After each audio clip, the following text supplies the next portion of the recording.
The first UFC pay-per-view of 2024 is finally upon us. UFC 297. It's going down in Toronto, Canada. The Canadian fans are excited to have the UFC back. I am excited to have the UFC back. So let's start previewing these fights, right? Let's get into the main card. What we're going to do for this video is we're going to start from the co-main event, and we're going to take it down to the first fight on that main card. If you are looking for a preview, for a breakdown of the main event, we got a separate video on that on the Slack as well. Fun video, good insight. I suggest you check that one out. But in the meantime, let's get into this one, right? So we got the co-main event of UFC 297 between Raquel Pennington and Mayra Bueno Silva. So Raquel Pennington, 15-8 record, longtime UFC vet, right? She's been with the promotion since 2013. I'm sure we're very familiar with that by now. Now, look, I've heard it on Twitter. I've heard it in person with fans, the bickering, just talking about UFC 297. She does not have the most fan-friendly style. I get it. Who the fuck does this girl think she is? You are so fucking boring. Raquel Pennington is not the most entertaining fighter. I get it. Lots of clinching, lots of using her strength to her ability to control fights. But look, still an effective style nonetheless, right? I mean, is she not fighting for a second world championship now here in the UFC? So regardless of what we think of her style, boring, not boring, it's given her the success to this point, and she could really close the chapter on this book in the biggest way possible, man. Now, look, Pennington, obviously, again, she's a longtime vet in the UFC, right? I mean, that's something that we know. Again, she's very well experienced. That's something that could play a huge factor in this fight, the experience, and it's something that, especially if it gets into the later rounds, it could be something that Pennington uses to her advantage. She's got great cardio as well. Look, it may not be the most fun fight, but when you look at it, it's certainly intriguing as far as how it's going to play out, because I really don't know what to expect here. When you look at Mayra Bueno Silva, right, let's talk about her a little bit here. We got a 10-2 record, right? 1 draw, 1 no contest. When I'm looking at both of these ladies here in this fight, I would say Silva's definitely the more dangerous fighter of the two. She's got fairly good striking. She's got good power. Heck, on the ground, I'd even say she's probably amongst the best in the weight class. Like, you get on the ground with Mayra Bueno Silva, there's going to be a big threat of having that fight finished. There's going to be lots of danger. It's just not going to be good for you, right? One thing I did want to talk about as far as Silva is her last fight. She did pick up a win over Holly Holm. I know it was overturned. The decision for that fight was overturned, but it was because they found, I believe, a drug for ADHD in her system. It was not anything serious. It wasn't a PhD. It wasn't a steroid. In fact, it wasn't serious enough to where the UFC gave her like a lengthy suspension or anything. She's back fighting several months later. If you look at that fight, she was able to get the finish on Holly.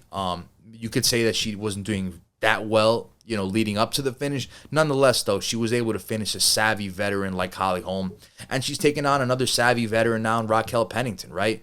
So, when I look at the fight, one of the big questions that comes to mind is, who's going to face Juliana Pena next, right? Like, which of the two opponents is more intriguing for Pena? Because we know that Pena is next in line, right? She's waiting in the wing as a number one contender. So, who's a more intriguing fight? I'd say the bigger fight is definitely Mayra Bueno Silva, right? I mean, it doesn't take a rocket scientist to know the bad blood between the two, right? If you don't, I suggest you give it a Google search, give it a YouTube search, and, you're not going to have to do much digging to know that these ladies don't like each other, right? There's constant interviews of them talking bad about each other, saying one's not good, the other's not good. It's clear that if this fight happens, there's going to be some heat on it. And aren't those always the most exciting fights? I mean, even beyond like the most, technically intriguing matchups, there's nothing like some bad blood, right? That's something that I think fans really crave as far as build up to fights. Look, whoever wins a fight, nonetheless, is going to be a big story. It's not just going to be a big story if Silva wins. Now we get Silva versus Pennington. If Raquel Pennington wins, it is the story of a longtime UFC vet who finally reaches the summit of the mountain, right? She finally gets that gold. So, listen, whoever wins a fight, there's going to be some positives that you could take away from it. It's going to be a fun story for both. But when I look at it, it's certainly interesting, right? I mean, Raquel certainly has all the tools to get the job done. But Mayra, I would say, again, is a more dangerous fighter, right? Very dangerous on the ground as far as submissions especially.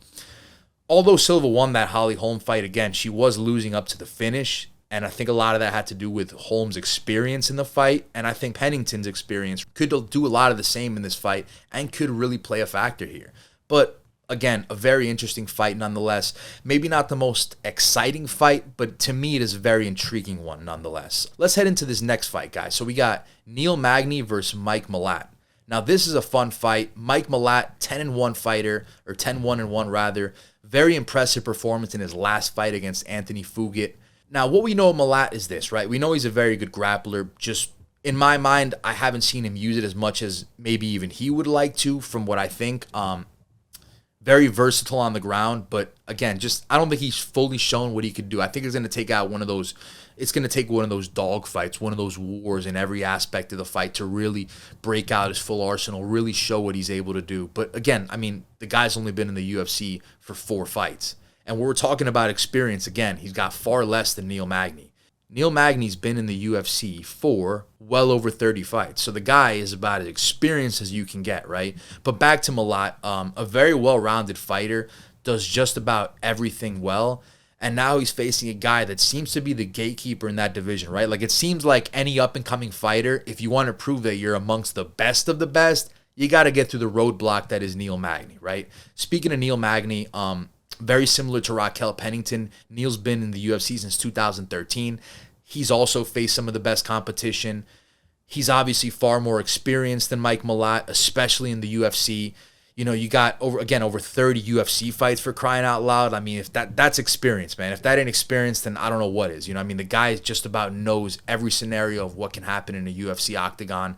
And when we look at the breakdown for this fight, right, it's interesting, right? So Magny's got 17 career decision fights. Mike Malott's never been to a decision in his pro career. Never once. So it's going to be interesting to see how it would play out if we were to get into that last third round. And speaking of that, I do wish the fight was 5 rounds. I know that, maybe not this one. There's a couple other ones. Like I know Arnold Allen versus Evloev. I wish that was a 5-round fight. Maybe not this one, but again, there's certainly some fights that I just wish I could see them go 5 rounds, just because you know that certain guys have certain cardio. You know what certain guys can do in later rounds, but that is the structure of the UFC. Nonetheless, we're not going to argue it. Magny will have the reach advantage by a good amount. And Neil's also a good grappler, but I'd like to think, Malott's a superior grappler. So I think he could really do well in a lot of those exchanges on the ground or even against the cage. I think that's where you could find a lot of that success against Magny. I don't see Malott finishing Magny on the feet. I think his most likely route to victory would have to be a submission, which I could definitely see happening in this fight. Malott's also going to be the crowd favorite. Again, this UFC 297 is in Toronto, Canada. He's not from Toronto, but he's still, the local boy, if you will. And again, Magny, it's always a test for anyone moving up the ranks, right? So it's going to be at least a tough challenge for Malott, but it feels like Mike is on the rise and Magny may be on the downfall a little bit, and maybe it has nothing to do with Magny's abilities, but I mean, he's been in the company for so long that maybe some of that wear and tear is starting to get to him. But nonetheless, it does seem like Malott's somebody who's on the ascend, and Magny's someone that may be at least a little on the descend here. Obviously Neil's trying to defend his spot in the welterweight rankings, while Mike Malott's trying to get that number next to his name. So it's going to be a very interesting fight, and we're going to have to see how this one plays out. But again, very interesting nonetheless. Let's get into this next fight here, guys. We got Chris Curtis versus Marc-Andre Barriault. Now, Barriault, 16-6 fighter, very well-rounded. He is a good striker. He throws a lot of volume from what I've seen in his past fights. Now, the guy did go through a bit of a tough stretch at one point. Like, you even question whether he was even going to be in the UFC anymore. Like, maybe they might cut him given all the losses. But, hey, to his credit, he's been able to turn it around. He's got back-to-back wins now. Again, he's really gotten the train back on the track. So, credit to him. Now, Barriault is not known to be a finisher in his fights, and that's something that could really play into the hands of Chris Curtis, especially if we get into these later rounds here, right? I mean, and let's talk about Chris Curtis, right? He's got what?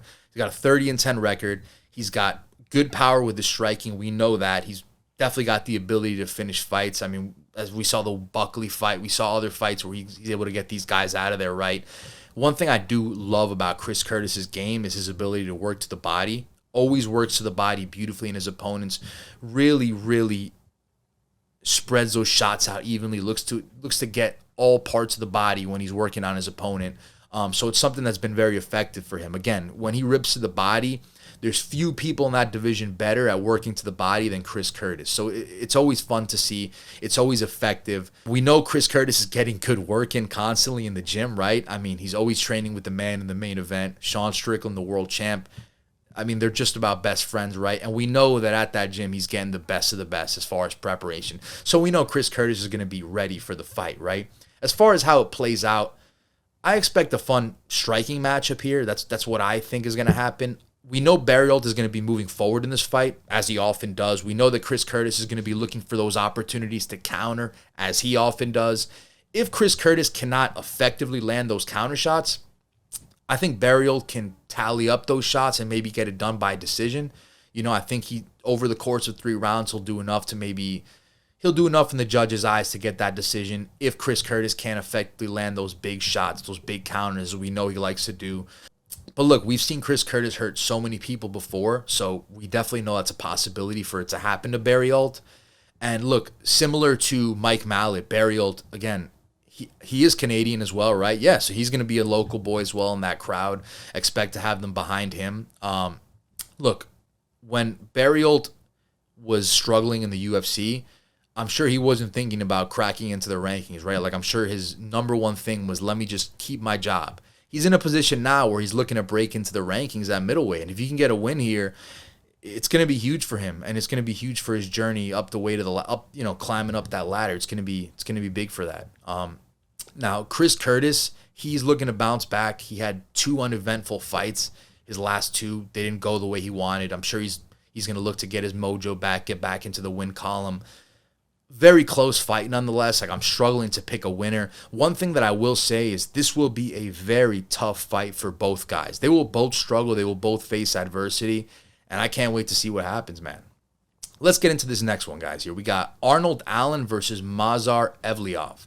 Now, Arnold Allen, 19-2 record. The only loss the guy has is to arguably the greatest featherweight of all time. His only UFC loss, that is. You know, the experience from that Max Holloway loss, I think that's going to be a great learning lesson for him going forward.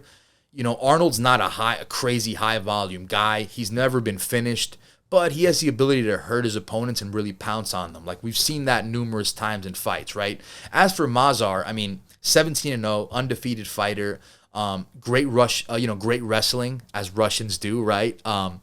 We've seen in his last fights that he does have a tendency to slow down sometimes towards the end of some of these fights.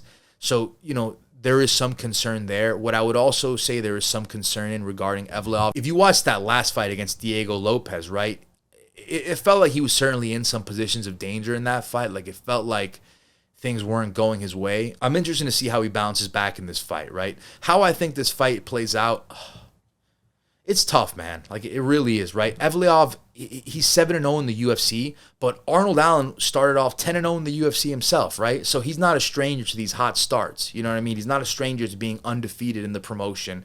Obviously, it's a fight that Arnold is going to want to keep standing. We know Movsar Evloev is going to be hunting those takedowns all fight. I mean, that's to be expected, right?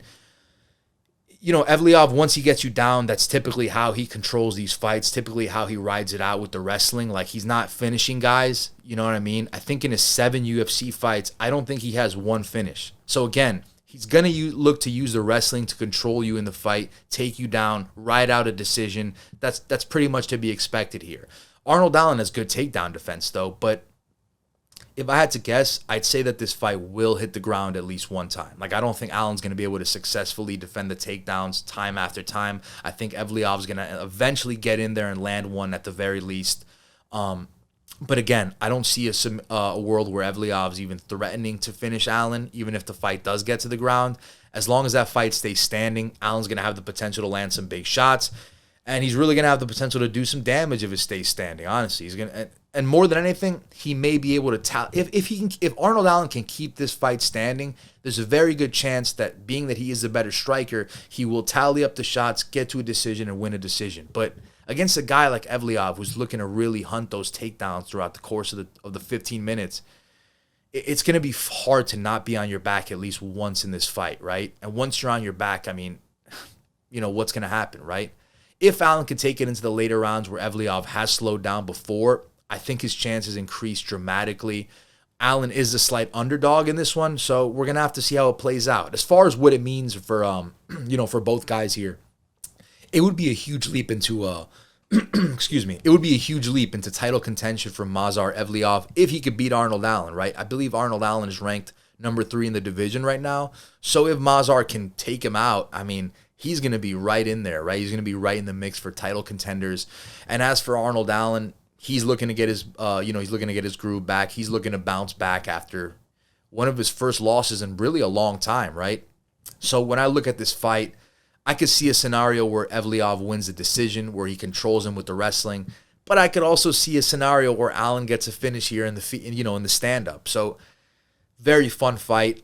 Similar to the last fight, I would like to see, it would be interesting to see if this fight were 5 rounds, how it would play out. But it is a 3-round fight nonetheless. But again, a very fun fight. This is actually one of my favorite fights of the night. Obviously you got a guy who was hot in the UFC, came in, was looking like a world beater. He's facing one of these scary Russian wrestlers no one wants to get in there with, a 17-0 guy. It's a fun fight, and I believe that is the fight that's going to kick off the main card. So I think we're in for a treat here, guys. I think the fans in Toronto, I think they're going to be in for a treat. And now that I'm looking at it here, it looks like that's going to do it. Looks like we've just about covered everything from the co-main event to that first card. Again, if you are looking for a breakdown of the main event, we have a preview of that. We spoke to Sam Alvey, who's one of Sean Strickland's close training partners and friends. He's been in the gym with him. He knows what the guy's about. So it's good to get some insight there as far as the main event. So yeah, guys, January 20th, UFC 297, first pay-per-view of the new year. Very excited. I'm sure you guys are. And looking forward to it.